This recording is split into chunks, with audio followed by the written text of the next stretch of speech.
Horas, Horas, Horas, Belige Akademi datang kembali di hadapan Anda dari tepian Danau Toba yang indah. Oke pemirsa ya, kita sebagai rakyat bisa ya memberikan masukan kepada presiden yang dipilih oleh ratusan juta rakyat ya, yang presiden incumbent saat ini yaitu Presiden Prabowo Subianto ya, pernah mengatakan bahwa dia akan kejar ya, seperti diberitakan oleh Tempo ini, Prabowo Subianto akan kejar koruptor hingga ke Antartika. Saya juga nggak tahu di mana Antartika itu, kutub utara atau kutub selatan ya, saya nggak tahu. Dan pernah juga disampaikan pada tahun 2019 ya, bukan hanya tahun 2024 ya. Di sini dikatakan Presiden terpilih Prabowo Subianto kembali menegaskan komitmennya dalam memberantas korupsi. Dia menyatakan siap mengejar koruptor ya, hingga ke wilayah paling terpencil di dunia demi menegakkan keadilan dan memastikan tidak ada tempat aman bagi para koruptor di Indonesia. Ya, dia perbatimnya, kalaupun dia lari ke Antartika, aku kirim pasukan khusus untuk nyari mereka di Antartika, kata Ketua Umum Partai Gerindra tersebut saat memberikan sambutan penutupan rapat pimpinan nasional Partai Gerindra pada Sabtu 31 Agustus 2024 ya. Saya kira Pak Prabowo ini serius karena sudah menyatakannya 2 kali ya, terekam pada tahun 2019 dan tahun 2024. Tapi tanggapan saya perihal hal ini ya, sebelum koruptor itu lari ke Antartika Pak, lebih baik bentuk tim khusus di dalam negeri ya, daripada menambah biaya harus membuat tim khusus nanti begitu dia lari ke Antartika. Ngapain? Biayanya terlalu besar, rakyat sekarang sedang banyak kelaparan. Bapak sendiri bilang 25% anak sekolah sekarang pergi ke sekolah dengan perut kelaparan. Jadi dihematlah itu Pak uangnya. Ya, masukan saya, kenapa tidak Bapak periksa dulu, dimulai ya di jajaran Bapak sendiri, ya, di kabinet Bapak sendiri. Kan Bapak mengatakan pernah ya di kampanye atau setelah jadi presiden, hukum yang tegas, udah presiden kayaknya ya, hukum yang tegas berarti hukum yang buta terhadap siapapun, baik ke atas maupun ke bawah, baik ke jajaran Bapak sendiri gitu loh. Dimulailah ini yang mengejar koruptor ini, orang-orang yang menjadi parasit negara. Jangan sampai dia lari dulu ke Antartika, biayanya mahal Pak ya. Untuk membentuk tim khusus itu kan biayanya mahal sekali. Coba kita tengok Pak di jajaran Bapak ya. Di sini ada berita. Nah, Jaksa Agung yang Bapak perpanjang dari rejim sebelumnya itu dilaporkan ke Kemendagri terkait dugaan KTP ganda. Coba Bapak investigasi dulu ini kebenarannya bagaimana. Ini kan bagian, kalau benar ini bagian dari korupsi Pak ya. Data saja bisa diselewengkan, apalagi duit. Kan begitu. Dan ini Bapak perpanjang lagi nih, Sanitiar Burhanuddin. Di sini dikatakan, ya, dilaporkan Koalisi Masyarakat Penjaga Adiaksa. Ya, di sini ada dikatakan kami datang ke Kemendagri untuk menyampaikan laporan dugaan tentang Jaksa Agung yang memiliki informasi identitas berbeda-beda. Ya, di sini ada pernah mengunggah bahwa Instagram Kejaksaan RI bahwa Sanitiar Burhanuddin lahir 17 Juli 1954. Namun ia menyebut bahwa dari sumber penganugerahan gelar akademi profesor untuk Burhanuddin di Universitas Jenderal Sudirman Purwokerto tertulis lahir 17 Juli 1959. Selain itu, ada pula KTP yang tertulis Burhanuddin lahir 17 Juli 1960 dan sebagai pekerja swasta. Ini kan Ini kan perlu ditindaklanjuti ini kebenarannya. Jadi bagaimana penegakan hukum kalau jaksa agungnya seperti ini? Ini bagi saya ya, makna koruptor itu harus diperluas. Dia harus bersih dulu sebelum membersihkan orang lain. Terus berikutnya ada juga tentang Jaksa Agung Bapak itu, Burhanuddin, geger Kepala Kejaksaan Tinggi Jawa Timur ya, Mia Amiati diduga jadi istri kedua Jaksa Agung. Bayangkan Pak, ya kalau benar berarti dia dilantik, berarti Sanitiar Burhanuddin melantik istrinya sendiri sebagai Jaksa Agung, melantik istrinya sebagai Kepala Kejaksaan Tinggi Jawa Timur, ya. Bayangkan KKN-nya bagaimana ini, ya. Dan di sini ada juga KTP yang mengatakan Mia Amiati itu adalah istrinya. KTP di Pejaten, Pasar Minggu, Jakarta, mana itu Selatan ya. Nah, ada 2 KTP-nya, satu di Bandung, satu di mana itu Jakarta Selatan, Pejaten. Nama istrinya Mia Amiati. Ini kan perlu diperiksa ini seperti ini, ya. Bayangkan kan peraturan PP berapa itu? 45 tahun 90 kalau nggak salah ya. Seorang wanita PNS dilarang untuk menjadi istri kedua, 3 dan 4. Nggak tahu ini. Periksalah. Dimulailah dari Jaksa Agung Bapak dulu yang harus bersih. Aduh, bagaimana ini Pak Prabowo ya? Kok diperpanjang begini? Banyak polemik ya. Belum lagi pendidikannya. Rekam jejak pendidikan Jaksa Agung Burhanuddin ini. Ada yang ngaku ini versi di mana ini? Instagram resmi Kejaksaan Agung, sarjana hukum Undip tahun 80, Magister Manajemen UI Jakarta tahun 2001, Doktor UI Jakarta tahun 2006. Itu di Instagram resmi. Selanjutnya ada juga versi lain. Ini versi buku tahunan Kejaksaan Agung tahun 2012. Ya, di situ dikatakan ini S1-nya mana ya? Nah, ini S1-nya sarjana hukum Undip tahun 83, Magister Manajemen UI tahun 2001, doktornya Satyagama Jakarta tahun 2006. Dan ada versi lain lagi. Terus bagaimana ini Pak integritasnya? Nah, ini berikut jenjang kuliah. Ini di versi rilisnya. S1 Universitas 17 Agustus di Semarang, S2 Sekolah Tinggi Manajemen Labora di DKI Jakarta, S3-nya di Universitas Satyagama di DKI Jakarta. Terus berarti bohong dong yang ya, dia telah melakukan kebohongan dong di versi buku tahunan Kejaksaan Agung tahun 2012 ya. Di sini S2-nya dikatakan UI, S3-nya mana ini? S3-nya Satyagama, S2-nya UI. Aduh, terus S1-nya Undip. Ini di buku tahunan. Buku tahunan Kejaksaan Agung sebelum dia jadi Jaksa Agung. Jadi mana yang benar ya? Udah bermasalah ini, KTP-nya, riwayat pendidikan, ya, Kepala Kejaksaan Tinggi Mia Amiati ya, di Jawa Timur, katanya istri keduanya. Aduh, bagaimana ini Pak Prabowo? Kan nggak boleh katanya. Terus KKN dong kalau itu istrinya, benar istrinya.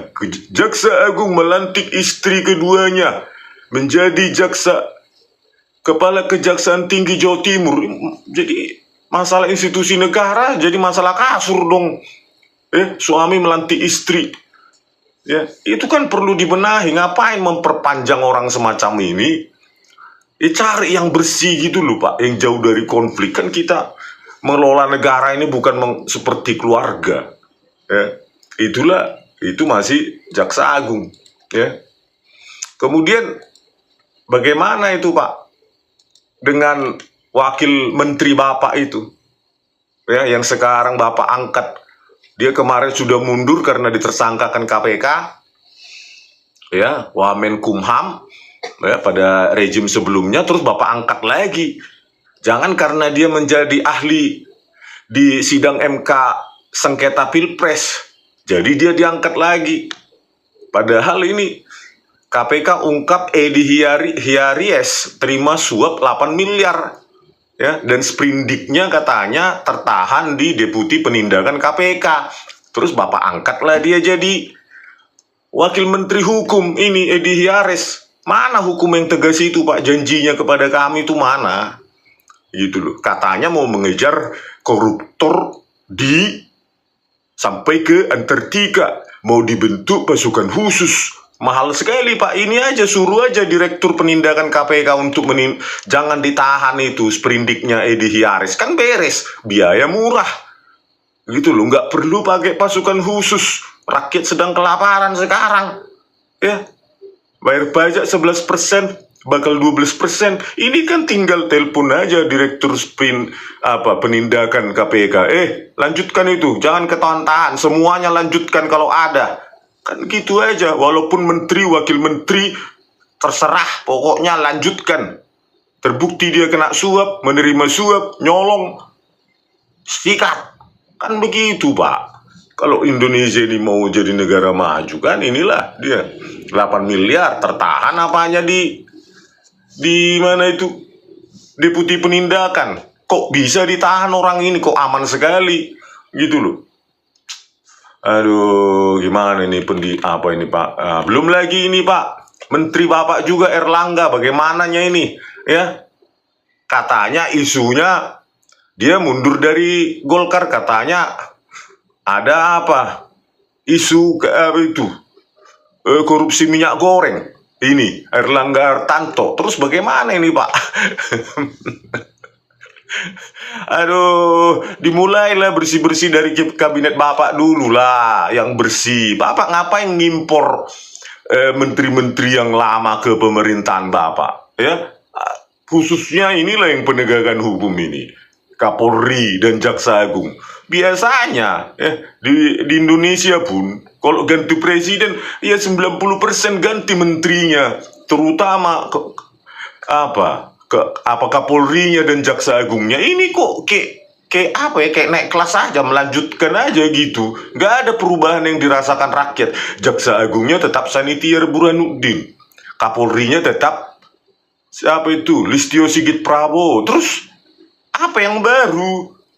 Gitu loh, Pak. Apa karena berkelanjutan yang lama-lama ini nggak perlu diperbaiki, dilanjutkan aja gitu, Pak? Bagaimananya ini, Pak? Ya, Erlangga Hartanto ini benar bersih nggak ini, Pak? Kan publik harus tahu. Terus kalau sudah ada bau-bau korupsi, ya ngapain dilanjutkan? Kan banyak orang Indonesia yang ngerti tentang ekonomi. Lanjut lagi nih. Ini lagi, hakim singgung misteri pengembalian 27 miliar. Menpora Dito, saya tidak tahu. Menpora ini Bapak lanjutkan juga kalau nggak salah ini ya. Jadi Menpora ini 27 miliar tinggal dibalikkan. Kutuk. Ya, selesai masalah. Berarti enak kali ya kalau orang maling, misalnya masyarakat biasa, masyarakat jelata gitu, maling pisang dia kan, pada saat dilaporkan ke polisi, dibalikkanlah tandan pisangnya itu. Nah, mulai tidak, jangan laporkan saya gitu ya penyelesaian hukumnya. Nah, inilah bagaimana ini. Ya, 27 miliar tinggal dibalikkan, selesai masalah. Dan Bapak angkat lagi kok nggak salah ini, saya nggak tahu ya, mungkin ya jadi Menpora, lanjutkan lagi. Aduh. Terus apa lagi nih beritanya? Nah, ini juga disebut ini harta Menpora 282 miliar, disebut terima uang 27 miliar. Dan ini aman-aman aja sampai sekarang ini. Ya, masih tetap menjabat kalau nggak salah ini. Tinggal dibalikkan. 27 miliar, udah selesai, balikan. Terus mananya yang tegas itu? Yang sayangnya salah persepsi, maksudnya tegas hanya untuk kalian rakyat jelata. Untuk kami para elit republik ini tidak berlaku itu hukum yang tegas. Ya, maksudnya kalau rakyat jelata yang korupsi baru dikejar pakai pasukan khusus ke Antartika gitunya, Pak. Aduh, bagaimananya ini Pak Indonesia ini ya. Ya, belum lagi ini Pak, ada seorang Kapolres Tabes Semarang bernama Kombes Irwan Anwar. Ya, masih Kapolres Tabes dia. Padahal dia menjadi perantara 800 juta uang suap ke Syahrul Yassin Limpo, ke Firly Bahuri, ya, ketua KPK, dan Firly Bahuri juga sampai sekarang ditangkap pun tidak. Padahal kalau gubernur diciduk di sana langsung ditangkap, bupati apalagi enteng, apalagi kepala desa. Kenapa hukum itu tidak berlaku untuk Firly Bahuri, mantan ex KPK? Mananya ini Pak penegakan hukum ini Pak? Kok makin gak jelas Indonesia ini? Kata Bapak 2045 jadi negara emas. Emas atau cemas? Kalau begini kan satu-satunya jalan kan penegakan hukum dulu, benar. Bapak sudah cari jalan-jalan ke luar negeri, cari investor. Tapi kalau dilihat penegakan hukum morak-marik kayak gini, ya bakal mundur lah investornya. Dan hasilnya nggak benar ini penegakan hukum di Indonesia ini. Saya lihat kepolisiannya pun kepolisian terburuk, terkotor, terkorupsi Asia Tenggaranya Indonesia ini. Baliklah kami, nggak jadilah, batal katanya gitu. Ya, bisa jadi di otaknya mereka, orang yang punya duit dari luar negeri pun takut kan melihat track record penegakan hukum kepolisian menjadi polisian terburuk se-Asia Tenggara. Ya siapa yang mau Pak jadi investor? Nah, inilah prestasinya Jenderal Listio Sigit Prabowo kan Pak, yang Bapak perpanjang juga dari rejim sebelumnya, padahal sudah hampir 4 tahun dia menjadi Kapolri sejak Januari 2021, bentar lagi Januari 2025, ya. Bapak perpanjang lagi, dia mau sampai 10 tahunnya dia Pak, nanti sampai 2029 dia jadi Kapolri rencananya.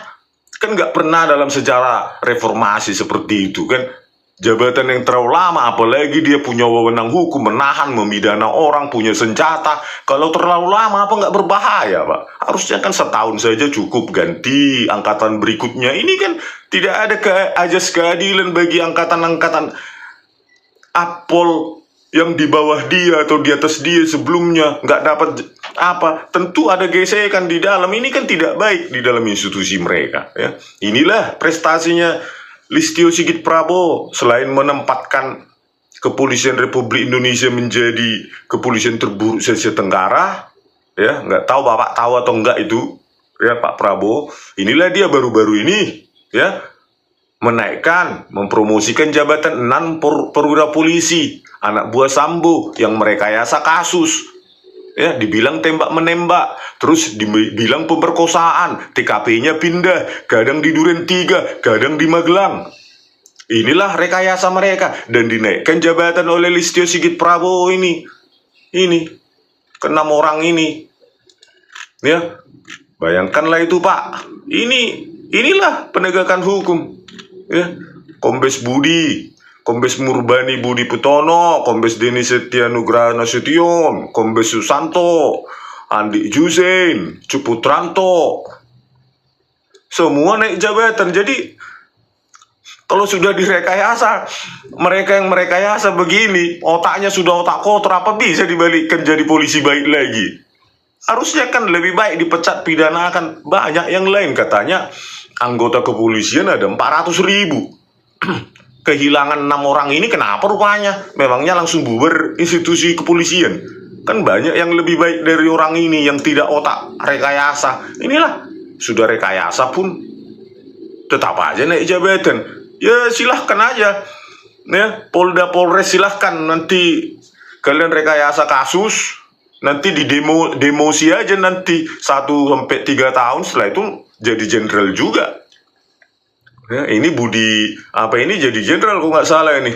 Ini jadi brigjen kok nggak salah ini. Dari kombes jadi brigjen. Terus ini yang paling penting Bapak tahu, ya. Bapak kenal yang namanya Krisnamurti, Irjen sekarang. Ya, dialah Direktur Reskrimum Polda Metro Jaya tahun 2016 bersama Kapoldanya Tito Karnavian, Mendagrinya Bapak saat ini. Mereka dua lah otak rekayasa video CCTV Jessica Kumala Wongso. Ini orang ini, ya, saya punya 37 bukti ilmiah. Mereka menggunakan ahli forensik digital penipu Muhammad Noel Azhar dan Christopher Harimanrianto. Untuk apa Jessica direkayasakan Pak? Pertanyaan sederhana, mungkin Bapak awam. Ya, untuk meningkatkan prestasinya. Ya, Apalagi dulu media atensi nasionalnya tinggi. Nah, bagaimana Tito Karnavian ini ingin naik pangkat menjadi Kapolri tahun 2016. Direkayasalah barang bukti digital video CCTV ini. Supaya dibuatlah animasi, ya, menggaruk-garuk, menaruh racun, segala macam, Pak. Itulah Tito Karnavian dan Krisnamurti, Pak. Tito Karnavian Menteri Dalam Negeri, Krisnamurti Irjen sekarang bintang 2 Kepala Divisi Hubungan Internasional. Inilah penegakan hukum macam apa lah kayak gini.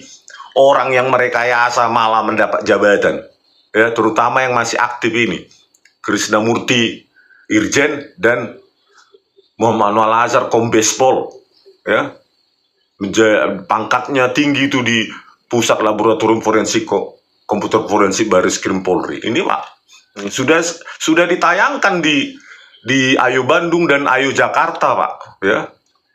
Dan sudah saya kupas habis itu 37 bukti ilmiah dan saya laporkan ke Dumas Presisi. 37 bukti ilmiah ini 6 kali ke Dumas Presisinya Listio Sigit Prabowo, tapi ditolak. Dibalas hanya tidak berkadar pengawasan. Padahal anggarannya nanti 126 triliun kepolisian tahun 2025. Tapi ketika publik membongkar rekayasa yang dilakukan oleh anggota polisinya, ya, anggota polisinya sendiri, apalagi yang Kombes Jenderal, langsung tumpul otaknya Listio Sigit Prabowo. Tidak ada lagi itu otaknya, keberaniannya tumpul. Makanya, Pak, ya, pesan kami, janganlah bentuk pasukan khusus untuk mengejar ke Antartika. Mulailah dari kabinet Bapak. Bersihkan itu Jaksa Agung, Kapolri, ganti, Pak, yang tanpa polemik, ya, yang berprestasi, yang bersih, gitu loh. Jangan karena kedekatan, ya, ngangkat kopernya jadi asisten pribadinya, atau kedekatan waktu dia wali kota, gitu kan. Jangan gitu, Pak. Itu akan berdampak pada masyarakat, pasti prestasinya nol, ya. Apalah, pilihlah untuk rakyat yang terbaik, gitu loh, Pak. Terutama Jaksa Agung, Kepala Kepolisian, itu dua dulu itu, Pak, langsung ganti sekarang juga. Karena tanpa itu, ya, Bapak tahu sendirilah, bagaimana penegakan hukum semacam ini, ya. Kalau Jaksa Agungnya aja KTP-nya berpolemik, ya, ganda, gitu loh. Kan harus diperiksa itu, kalau benar ya langsung Bapak antarkan dia ke penjara itu. Bagaimana Anda Jaksa Agung KTP-mu aja 2, ya? Terus berarti kalau benar itu KTP-mu 2, nama istrimu Imia Amiati, terus kau angkat dia jadi Kepala Kejaksaan Tinggi Jawa Timur. Kau kiranya kekeluargaan di Indonesia ini kan gitu, Pak, antarkan langsung, gitu loh, Pak. Terus ini, Pak, juga Kapolri ganti juga. Bagaimana polisi kotor malah diangkat jadi naik jabatan, terus dibiarkan juga ini polisi-polisi perekayasa barang bukti digital, ya, Tito Karnavian, Krisnamurti dan Muhammad Anwar Azhar, ribet aja, Pak. Sekalinya hidup, apalagi Bapak kan sudah mendekati menjelang usia kan. Jadi satu-satunya adalah cita-citanya adalah mengubah Indonesia ini supaya tercapai 2045 ini Indonesia emas. Satu-satunya jalan ini, Pak, penegakan hukum. Nggak ada mimpi-mimpi yang lain itu. Nol itu mimpi-mimpi itu kalau penegakan hukum kayak gini. Ya, Kapolres Tabis Semarang malah jadi makelar uang suap 800 juta. Udah gitu LHKPN-nya pun nggak jujur. Ada rumahnya di belakang kompleks kantor wali kota Jakarta Selatan, tapi tidak dimasukkan ke LHKPN. Ya, Kombes Irwan Anwar itu. Belum juga penyesatan publik. Dia bilang penembakan siswa SMK N4 itu, Gamma Oktavandi, dia bilang tawuran, padahal karena memang ditembak secara sadis, gitu loh, penyesatan publik. Katanya terlibat tawuran, padahal tidak ada, disangkal oleh Propam Jateng kan. Bagaimana orang-orang kayak gitu bisa mengantarkan kita ke Indonesia, Mas? Ya, Mas, apa masalahnya? Ya, kalau Mas palsu, Ini bagaimana Pak? Nggak bakal kita sampai ke Indonesia Mas. Benahilah Pak dari kedua orang ini. Jaksa Agung langsung ganti, Kapolri ganti. Oke Pak, terima kasih. Salam dari saya, rakyat jelata dari tepian Danau Toba yang indah. Horas.